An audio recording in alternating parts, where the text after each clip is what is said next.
Voltando, vamos analisar mais uma redação?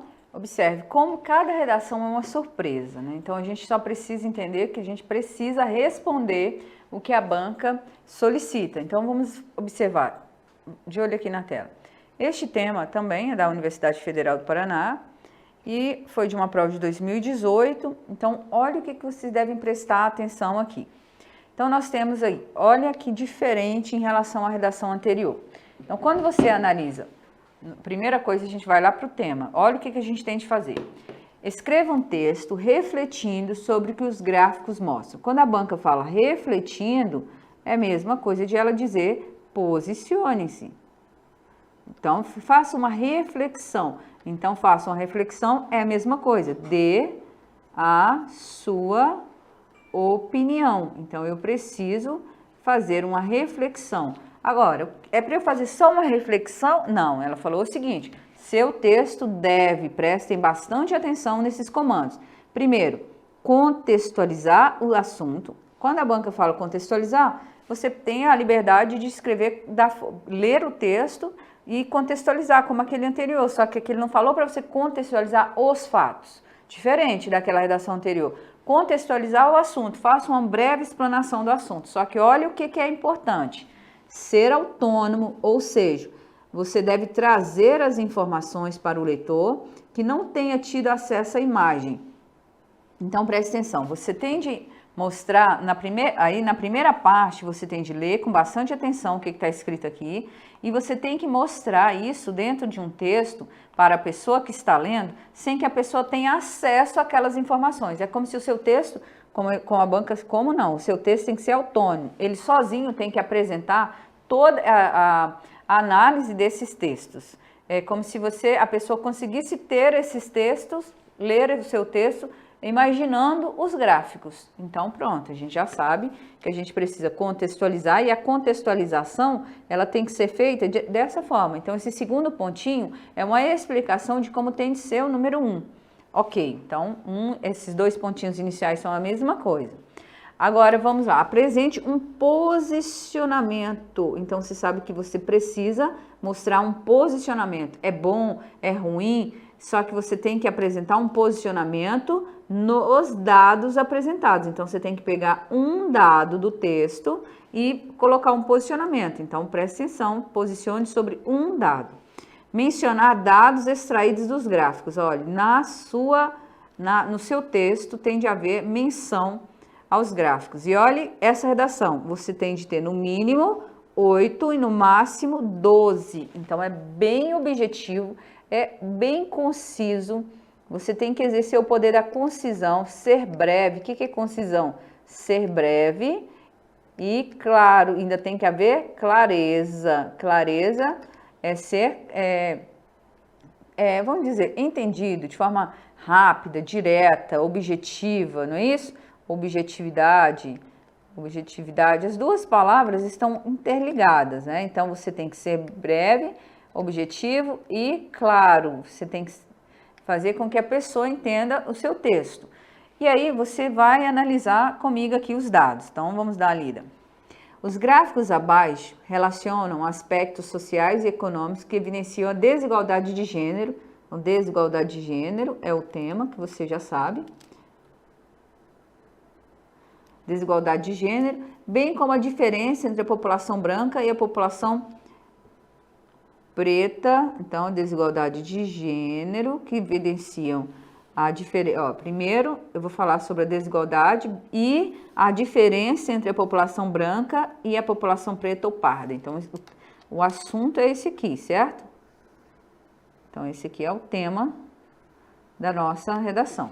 Então, contextualizando, você sabe que nós temos de avaliar. Esse texto foi publicado pela revista Exame. Então, você pode falar, revista Exame divulga gráficos relacionados à desigualdade de gênero e a diferença entre a população branca e a população parda. Pronto, você precisaria contextualizar o tema só fazendo isso.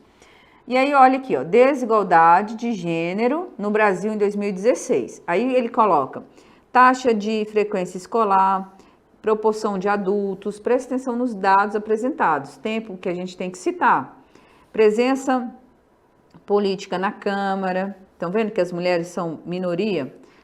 cargos de gerência, então as mulheres, minoria aqui, então você analisa sempre essa parte aqui e você vai observar o que a gente tem de fazer agora. E aí esse texto precisa de contextualizar o assunto. Então vamos contextualizar? A revista Exame divulgou em 2018, então onde eu achei isso, professora? Lá, olha, estão vendo aqui? Março de 2018, nos dados do texto. Então, você tem que ser bem breve, porque você tem só 8, no máximo 12 linhas, tá? A revista Exame divulgou em 2018 uma pesquisa acerca da desigualdade de gênero e da diferença entre a população branca e a preta ou parda no país. Pronto, contextualizei contexto. E você sabe que esse contexto tem que ser autônomo, como se alguém estivesse lendo isso aqui e entendesse o texto sem ter os gráficos. Um dos dados demonstra, então agora, olha o que eu estou fazendo. Apresente um posicionamento. Então agora vamos ver. Um dos dados demonstra que ainda há preconceito, machismo estrutural em relação às mulheres que ocupam cargos de chefia, uma vez que 62% dos chefes, segundo os dados da pesquisa, são homens e apenas 10,5% dos postos da Câmara Legislativa são ocupados por mulheres. Então, ainda estou fazendo um contexto e, ao mesmo tempo, eu já estou apresentando dados extraídos do texto, do gráfico. Então, já apresentei. Agora, eu quero um posicionamento. Nesse contexto, percebe-se que aqui é o posicionamento, ó, que embora haja muitas lutas por igualdade, as mulheres ainda são vítimas de machismo estrutural. Então, aqui é meu posicionamento sobre o tema. Eu já fiz um posicionamento presente na sociedade, vindo especificamente da cultura patriarcal, situação que hoje revela prejuízos à garantia da equidade a qual as leis tanto prezam. Então, aqui é o meu posicionamento sobre o tema. Ele falou, apresente um posicionamento baseado em dados. Então, eu fiz, baseado nos dados, e o meu posicionamento foi sobre esse dado aqui em relação ao machismo, nesse contexto, e sobre esse aqui também, falando do machismo estrutural. E aí a banca, eu já fiz tudo, eu contextualizei, eu fui autônomo, ao colocar todas essas duas informações iniciais aqui, se referem ao contexto para que a pessoa seja autônoma. Aqui seria o meu posicionamento. Eu fiz isso. A banca falou que é para eu me posicionar baseado nos dados. Então, eu me posicionei em relação ao quê? A esses dois dados que eu lancei. A banca não falou para eu mencionar dados extraídos? Eu mencionei os dados extraídos. E ela não pediu para eu colocar um posicionamento nos dados apresentados. Eu apresentei o posicionamento em relação aos dados que eu coloquei. Por isso que eu contextualizei primeiro para depois me posicionar. E faço uma breve encerramento. Portanto, tem uma vírgula aqui, gente, não pode se esquecer. Portanto, há necessidade de políticas públicas que visem a harmonia e ao respeito dos direitos. Então, visem a harmonia e visem ao respeito dos direitos consagrados pela Carta Magna. Ok, fiz um encerramento, a banca não pediu, mas não há problema de eu acrescentar esse encerramento se eu tiver espaço. Eu fiz uma breve apresentação. Esse texto é autônomo? Sim, olha. A revista Veja divulgou em 2018 uma pesquisa acerca da desigualdade de gênero e da diferença entre a população branca e a população preta ou parda no país. Aí citei um dado. Um dos dados demonstra que ainda há preconceito, machismo estrutural em relação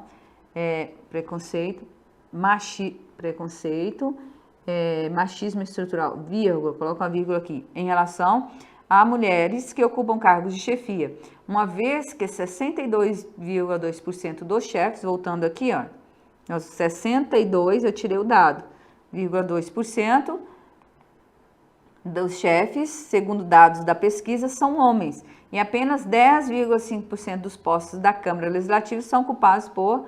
Aí eu coloquei, de onde eu tirei esse dado? Lá, 10,5% da Câmara são ocupados por mulheres. A banca não me falou para eu citar? Então, estou fazendo isso. E aqui é o meu posicionamento, que eu falei que existe isso ainda, e isso revela prejuízo a garantias da equidade, que é a igualdade, a qual as leis tanto prezam. Então, pronto, eu respondi de forma clara, pontual, o que a banca pediu, em até 8 linhas, né? No mínimo 8, e você tem aqui, 1, 2, 3, 4, 5, 6, 7, 8, 9, 10, 11, 12. Só que no texto escrito, aqui tem 12, você pode, dependendo do tamanho de sua letra, ter mais linhas. Então, você vai ter que ser mais objetivo. Então, nesse caso, você dispensaria essa parte final aqui. Mas, no mínimo, tem de haver 12 linhas, no máximo, né? No mínimo 8 nessa redação e no máximo 12. Então, você não pode perder tempo. Cada redação é uma surpresa. O que você tem de entender? Que cada redação a gente tem de cumprir com as propostas, ok? Vamos analisar outro? Olha que interessante, gente. Cada tema, então essas duas informações que eu fiz aqui para vocês analisarem. Então, a gente viu uma que havia várias coisinhas para fazer. Essa já foi mais objetiva. E olha a diferença dessa. Vamos ler aqui é o texto, certo? E aqui é o que a gente tem de fazer. Escreva um texto respondendo a questão formulada no início do texto base. Então, você precisa responder a questão formulada no início do texto. Seu texto tem que possuir de 10 a 12 linhas, tem de contextualizar o tema e apresentar a justificativa do posicionamento defendido. Então, olha o que você tem de analisar. Tem de haver um contexto, então isso aqui você vai fazer lá na introdução, e depois você vai justificar o posicionamento defendido. Então, quer dizer que você precisa se posicionar. É claro que aqui a gente só precisa contextualizar e colocar um posicionamento. Mas pense comigo, você precisa responder ao questionamento. Qual é o questionamento? A pergunta pairava, vamos ler o texto. A pergunta pairava em uma legenda na tela da TV durante o programa apresentado por Leilani Neubart, no canal Globo News. Policiais de folga devem reagir a assaltos? Pronto, já sei que o posicionamento é a pergunta... Que a pergunta formulada no texto é esta aqui, certo? Então, o que você deve prestar atenção? Que eu tenho de me posicionar sobre essa informação. Escreva um texto respondendo a questão formulada no início do texto base. Qual que é o início do texto base? Não é essa aqui? E o motivo do questionamento era a notícia sobre a atitude da policial Kátia da Silva, que disparou 3 tiros e matou um assaltante em frente à escola em que a filha dela estudava em Suzano, São Paulo, quando iria participar de uma festa do Dia das Mães. No dia seguinte, a ocorrência a cabo da PM, que está na corporação há 20 anos, foi homenageado pelo governador paulista, Márcio França. Aí ele está contando a história, né? Recebeu flores e elogios, e aí continua, era um exemplo em que o policial deve fazer. Por ela,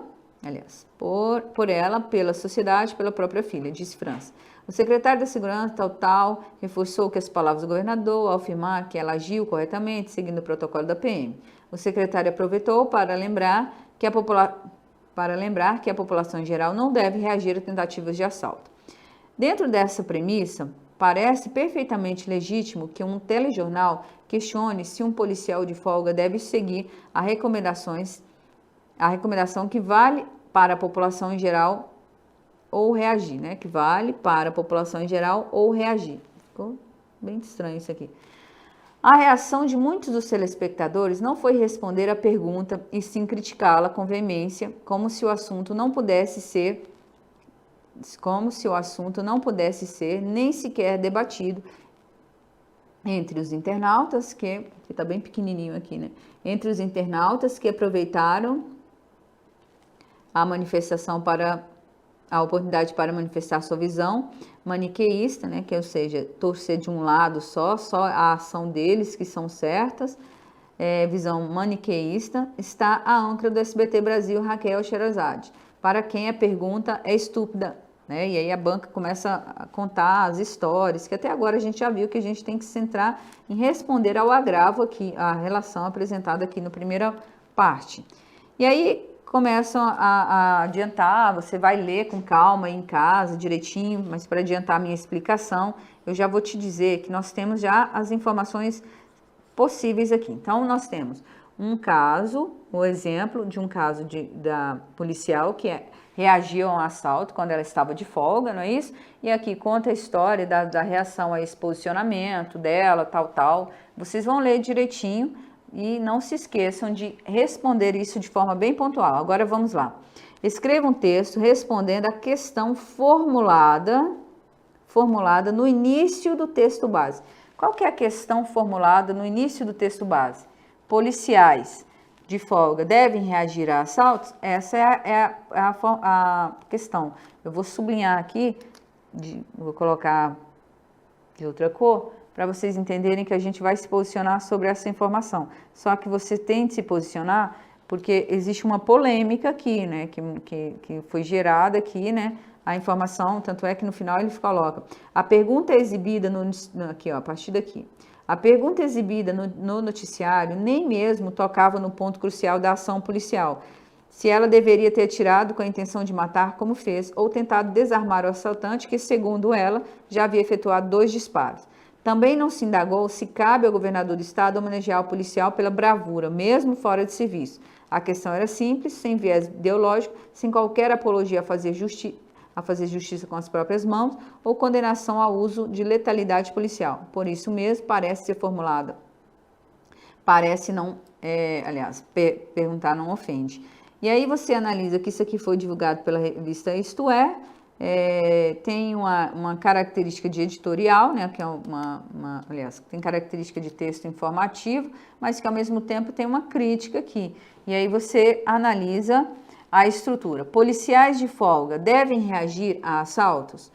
Então a gente precisa no final dizer sim ou não e ainda precisa colocar as justificativas para o seu sim e para o seu não. Você teria dificuldade em redigir esta redação? Então voltem aqui comigo.